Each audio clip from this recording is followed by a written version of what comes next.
Welcome to Talk About Topeka. I'm Chris Schultz. We have a great show tonight. Our special guests are Carole, Ries, and Karen Hastings. They've worked in Topeka together, and now they're headlining in a show in downtown.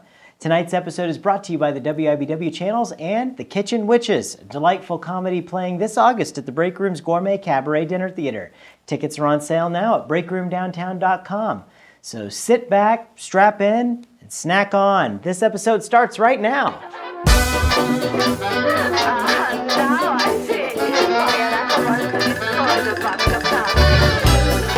According to thedailybeast.com, Topeka was named number 14 on the list of best American cities to buy a house. We here at Talk About Topeka think that we should all take a moment to pause and celebrate that success. For those of us who were born in Topeka without other living situations to compare it to, it's difficult for us to think of all the positive things that make our community great. Sometimes that point can be rather frustrating, especially when you realize that most of us would fight you if you cut down our Jayhawks. But if you cut down our city, we have a hard time standing up and taking pride. As a matter of fact, it's somewhat of a socially accepted norm for many to just shrug their shoulders in defeat and say, oh well, it's just Topeka. We believe that more of us should stand up and think positively about our community. So we recently asked our Facebook friends to tell us their favorite things about Topeka. And here's what they had to say. Amy Ficklin writes in, the Kansas Museum of History and the State Capitol building, complete with the painting of John Brown. Thanks, Amy. Terry Zaitis said she loves the Shunga Trail and the Landon Trail. Michelle Bryan wrote, I love the real sense of community here. I've lived in big cities all over the world, and being around people who have grown up together, who live and work together, can't be beat. It's something you don't really find in bigger, less friendly cities. Thank you, Michelle. Joshua Shore said, Saznak, then a big gulp of hand sanitizer. Just remind me so I don't shake your hand after you've been there, Joshua. Thank you. Patty Banks said, Ward Mead Park. Erica Knatzer said, it's not too big and it's not too small. True words, Erica. Kelly Summers said, I've always been told by people who are new to Topeka how friendly we are and our diversity, which you don't see anywhere else in this state, including Lawrence. She also added Topeka Civic Theater, our support of community organizations, and it's a great place to raise kids, as well as it's the capital. Yep, thank you very much. Pam McComas said she likes Bobo's Drive-In and Topeka High School. Thank you, Pam. Bridget Myers said that she likes that she can walk into any coffee shop and see someone she knows. Thank you, Bridget. Nancy Johnson earned some major brownie points when she said that her favorite thing about Topeka is, get this, Chris Schultz. Oh, I love you, Nancy. Thank you so much. George Pershall said, good friends and family. Jennifer Waters said, small town friendly people in a town with lots to do. Martine Munoz said, low crime rate in downtown Topeka. Thank you. Martine's down at Lupita's. Thanks a lot, Martine. Jenny Meskey wrote, people want to argue that there isn't enough to do here, but I disagree. Topeka offers dining, movies, comedy, karaoke, walking trails, plays, Topeka Civic Theater, gourmet cabaret at the Break Room, thanks Jenny, and all types of activities for all the ages. The smallest big town atmosphere, love it here. Thank you very much, Jenny. Jan Meyer said, the size, friendly people, it's affordable, and the weather is fun. Yeah, that on 105 degrees. Thanks, Jan. Martin Peterson added the plethora of arts and history, and Laura Carlson loves the Mulvane Art Museum and Washburn University. Vicki Brocky of Topeka Civic Theater likes the amazing sense of community, and of course she likes Topeka Civic Theater and Academy. But Janet Chubb said, our people. Well, thanks to all of you who shared your thoughts. Sorry if we couldn't make it to yours, but we have to agree with Janet Chubb. Our people make our community, and we're glad to share it with all of you. Be sure to like our Facebook page so you can participate with our polls in the future. And if you aren't convinced that Topeka is a great place to call home, check out our website and watch our past episodes and interviews with the people who make Topeka tick at talkabouttopeka.com. If that doesn't give you something to stand up for, then you might just want to go ahead and consider renting that U-Haul and heading off to one of those cities that didn't make the list on the Daily Beast.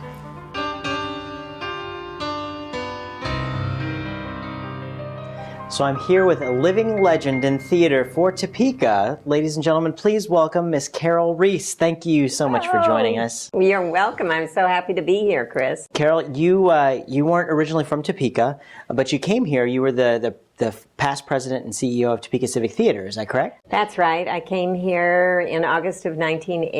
An extra decade or two. Make a decade, yeah. To become at that time, the title was executive director. It was shortly after the theater had moved into its new home at 8th and Oakley, and I had experience with children's theater, and they wanted to get a youth program going, and so that was one of the reasons that I came in. That was a big transition time, going from the warehouse over to the new building and actually having the school and the facility that you could use. And now to look at the programs that had been developed, I think you did a stellar job. Yeah. Well, thank you. I didn't do it alone. Obviously, Shannon Riley is an amazing man, and he develops a huge amount of the programming there. He has a huge influence on his artistic staff, and he gives them the opportunity to grow and develop the programming. I think what I was able to bring to the table was the experience of running a summer camp and a youth program during the school year. And I had some challenges because the first education director we hired was a young man named Michael Bannon, and he was wonderful. I loved Michael. But he and Shannon, both being men, didn't quite understand some of the things that I understood as a mother and having observed how camps work. And so we had some challenges. But then when Jennifer came in a few years later, and some of the other women on staff said, hey, if you want to have a good program, you need to. So that's when changes started to happen. And it's just a hugely successful program. Right now we're in our second session of the summer camp, and it's just fabulous. And if you drop by during the day and you hear, especially summertime with the camps, and you hear the halls alive, it really is a really magical thing. I always said that it was an amazing thing here and at the Children's Theater in Fort Lauderdale where I worked, that when business people came into that theater, they would just feel the spirit of the children. It was particularly magical for me here in Topeka, though, because it was an old school building. And to have it come back alive with children and to see those kids have the opportunities that they have on the stage and watching them grow up is just an amazing experience. What do you think that the kids get from theater camps? Well, I think that kids, whether they are, no matter who they are, where they come from, they get an opportunity to succeed. And in a short period of time, in a 3-week period, they come in, they learn some things, they get to do a show, everybody tells them how wonderful they were. So they have an arc that is very successful for them. I remember years ago there was a little boy who had been in our summer camp, and then we talked him into coming into the regular classes, and he came to me after a few weeks and he said, the teacher doesn't know how to do this. Because really and truly, the kids like to perform. And Absolutely. if they're in a class, we call it process versus the product. In a class, they're learning certain things that are very important, but they want to see the product. Sure, And absolutely. so I got a kick out of that. There's a big thing, I think, when kids get involved in theater. I know I was one of the kids that was running around at the warehouse over there before they had the formal programs. And I think that there's a good thing. It builds confidence. It teaches kids to work together in a team. I mean, in my experience, I went on to get a theater degree, and then I used a theater degree to start a business. And I think that it kind of gave me a different perspective, a different edge. Yeah. And there's so many things that you can do with it, and so many different kinds of people involved in theater, that the sense of family, I mean, you've got such a wide range of people.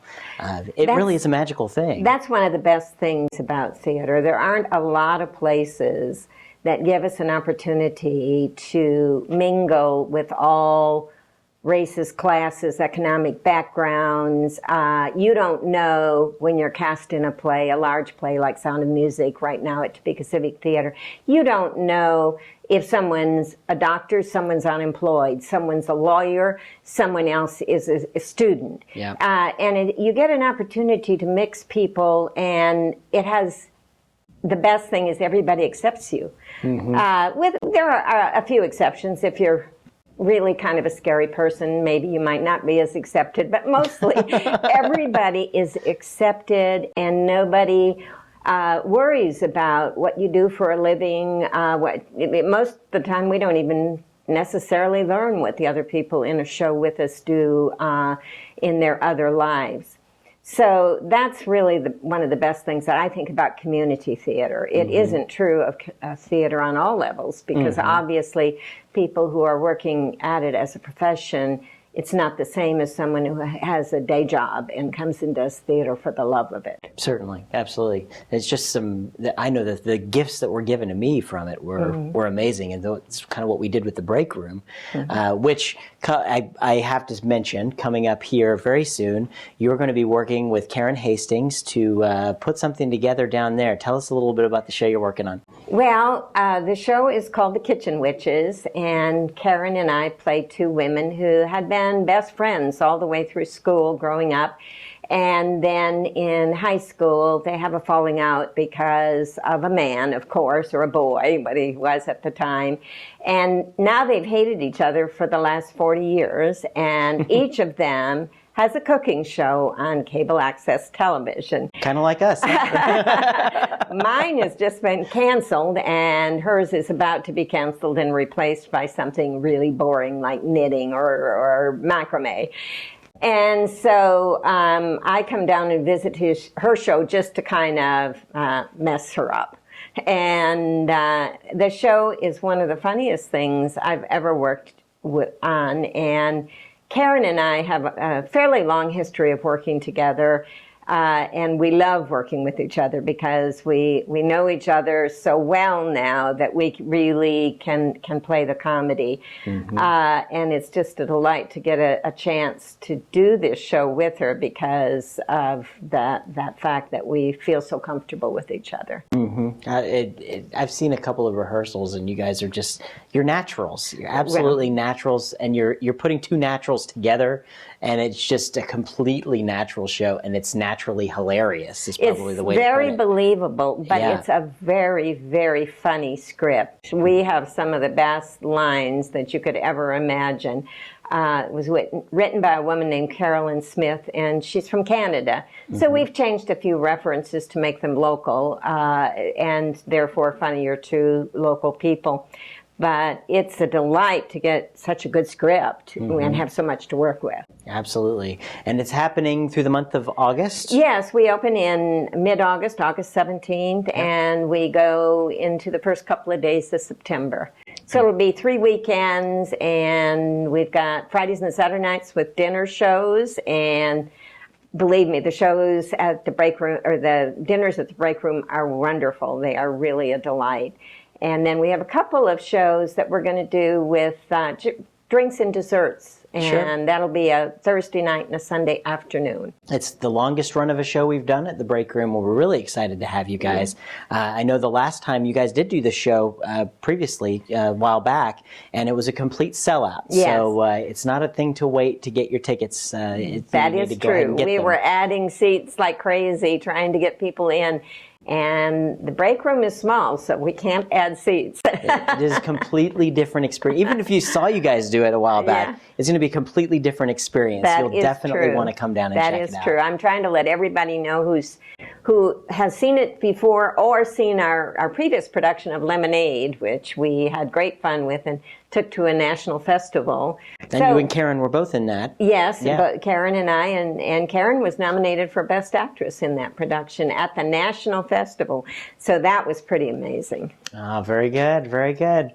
Well, folks, you heard it here first. We're going to be doing Kitchen Witches down at the break room, so be sure to go check it out. That's Carole Ries. Carole, I can't let you go until we do our lightning round, the notorious lightning round right here. I'm going to put 60 seconds on the clock and ask you a bunch of silly questions, All right. We'll see what comes out. Oh, Lord. All right, 60 seconds, and go. Who's your favorite celebrity? Roger Ries. Nobody knows him but me, but he played Nicholas Nickleby. Okay, and what was he in? On Broadway. Oh, very good. All right. All right, if Hollywood made a movie about your life, who would you want to play the leading role? Oh, my goodness. Sybil Shepherd. Good one. That's a good one. I can see it. What was your favorite TV show when you were a kid? Dick Van Dyke. All right, very good. Do you prefer to be indoors or outdoors? I love being outdoors in the garden. But when it's 105 degrees, probably? I pretty much stay indoors, but Yeah. my air conditioning isn't working too good. Oh so. no, outdoors it is. What's your favorite tourist attraction in Topeka?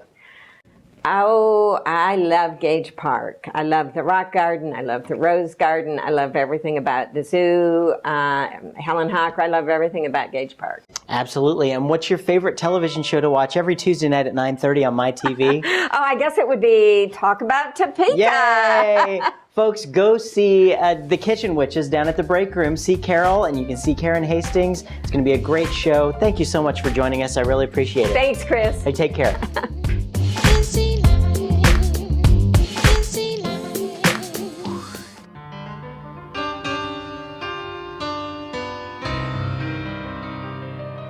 So we're here with another living legend in theater and performing arts here in Topeka. Honey, you're not dead yet, so here we are. It's Karen Hastings. I could have sworn I wasn't here Thank you so much for coming. Chris, It's the obligatory handshake, of course. Okay, yeah? okay. That's great. Thank you for coming on the show. I really appreciate that. Thank you so much for asking. And I say you're a living legend in theater. Tell us, how did you, at the very root of it, get into performing?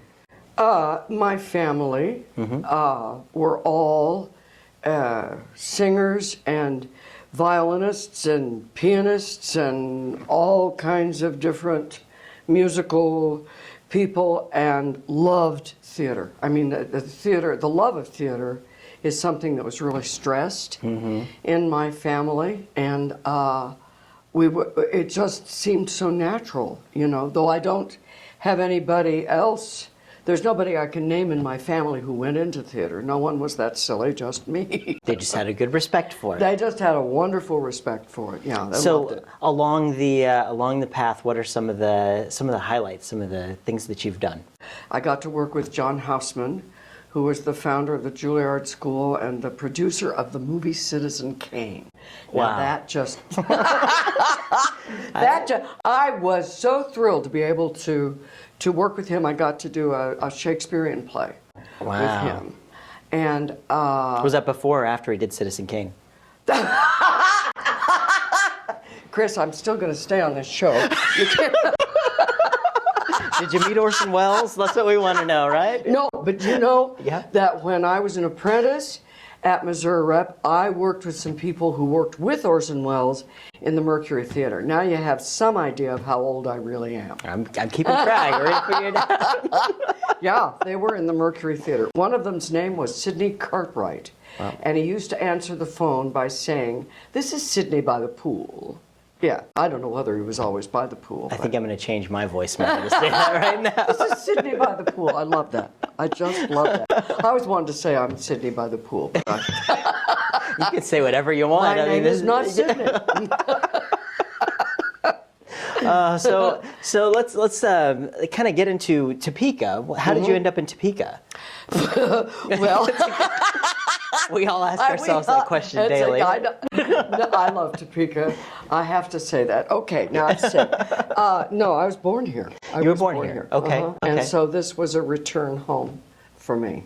You've told me some things in the past about the history of Topeka and the Yes. performance in the Rio show you guys did. There was a little bit of that. There's some Right. really amazing things for the folks who didn't see that show.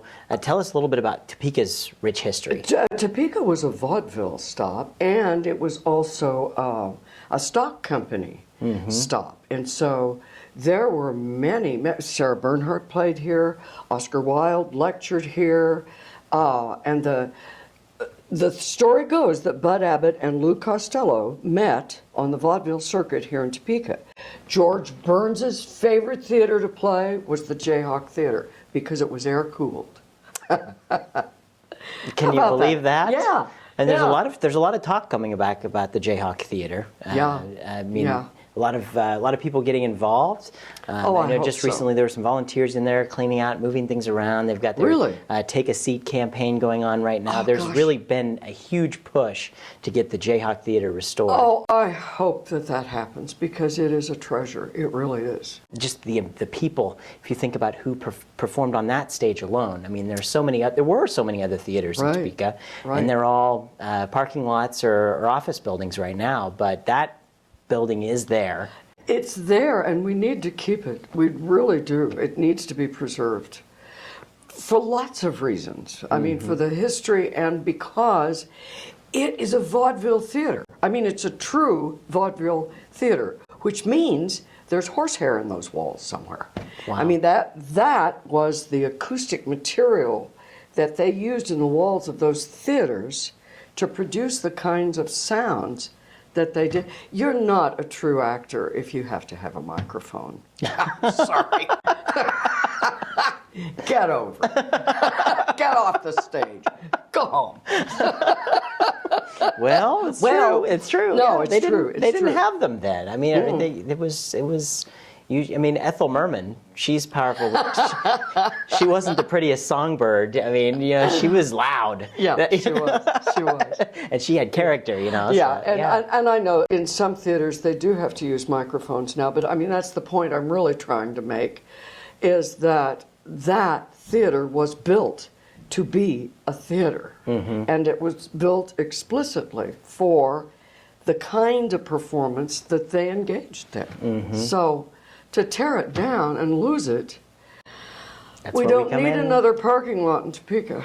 Well, there is that rich history with theater in Topeka, and that's an opportunity we have to be able to preserve a little bit of that. Just even the magic of walking in and feeling that in the building as it's empty right now. I mean, you can hear that horsehair in the walls when you stand in there and speak. I mean, if you are sensitive to things like that, and many people, including yourself, I know you are, and just to walk in there, you sense what's gone on there, the kinds of still laughter there. So as far as our history in Topeka goes, we're making some history right now in Topeka. We've got some theater in downtown Topeka at the Break Room that you're working on a show with. Yes, we do. Yeah, so tell us a little bit about Kitchen Witches from your perspective. Well, Carole Ries is a dear friend, and I know she's listening to this. She better be. She's sitting in the room. She was just on the show, so. I learned to know Carole because Carole is a risk taker. Yeah. And she also has a philosophy of theater that I have, and that is that no theater is really separate from any other theater. Theater's theater. And because she extended that kind of love and warmth to me, it was very easy then for me to feel very comfortable extending that back to her. And we became very close friends. And she came to me with this script and said, I think you really need to do this part. And I read it and could see why and didn't want to do it with anybody but Carole. She said, Carole and I think we make wonderful foils for each other, because we bounce off each other in life. And That's what it takes. Yeah, it really does. And so it becomes really easy and fun. We just, it's natural. Watching the rehearsals up till this point has just been a treat because you guys play off of each other so well. Oh, thank you, Chris. And this is through Arts Inc. and the Break Room have kind of put this together. Yes. Tell us a little bit about Arts Inc. Arts Inc. started out as a company called Apple Tree Productions, and Bev Gunderman and I founded it together. It's a 501c3.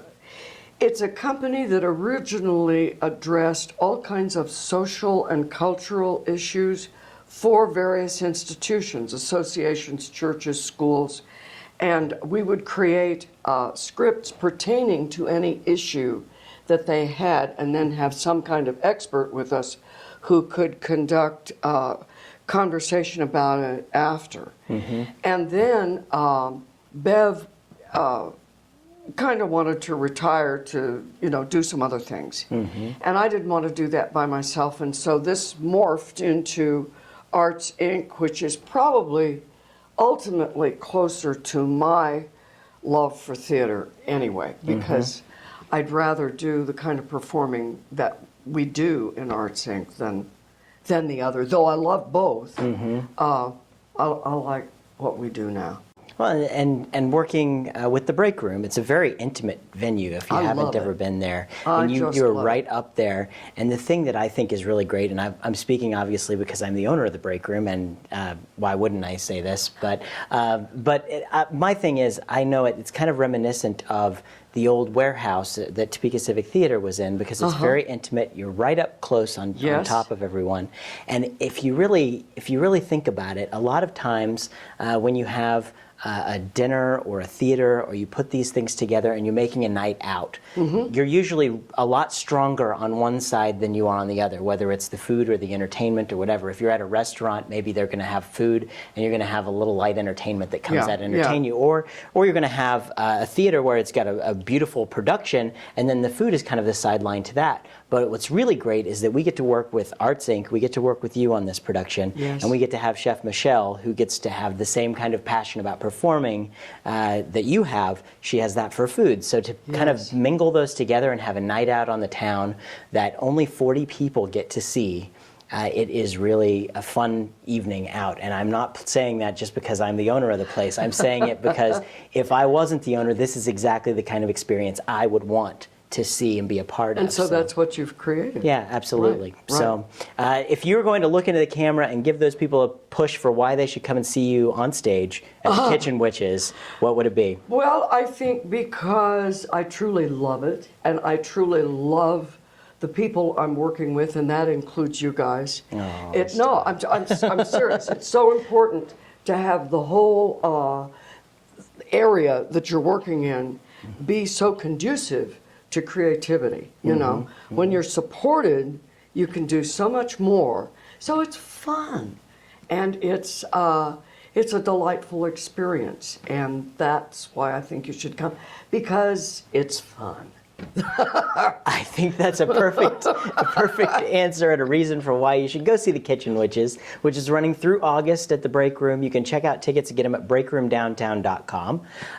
So thank you so much. I can't let you leave, Karen, until we do our lightning round.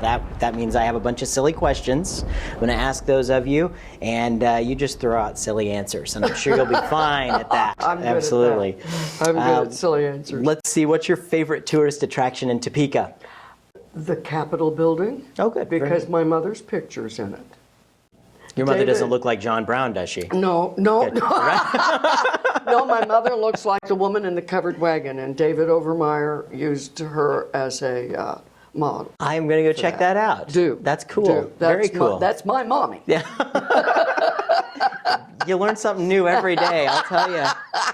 All right. If you were a salad, what kind of dressing would you have? Balsamic. Interesting. I like that. I don't know why. Well, this is a good one. If you won $20 million in the lottery, what would you do with the money? After you gave me a whole chunk. Breathe a huge sigh of relief. Start breathing again, pay off the mortgage. There you go. And then make really important decisions. And of course, I can't let you go without saying this. What was your favorite television show to watch every Tuesday night at 9:30 on my TV? It's Talk About Topeka. Yay, there we go. Well, Karen, thank you so much. Thank you, Chris. It's a treat working with you, and I hope you get out to see Kitchen Witches at the Break Room with Karen and Carole. Thanks. Thank you.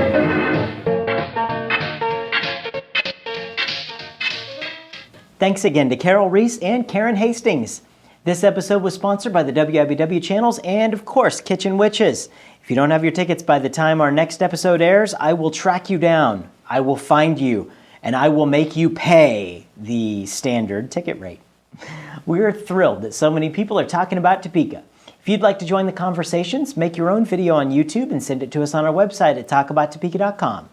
If it isn't insulated with horsehair, we'll put it on our show. For a complete listing of events in the capital city, sign up for the Topeka newsletter on our website. I'm Chris Schultz. Good night. Keep talking about Topeka.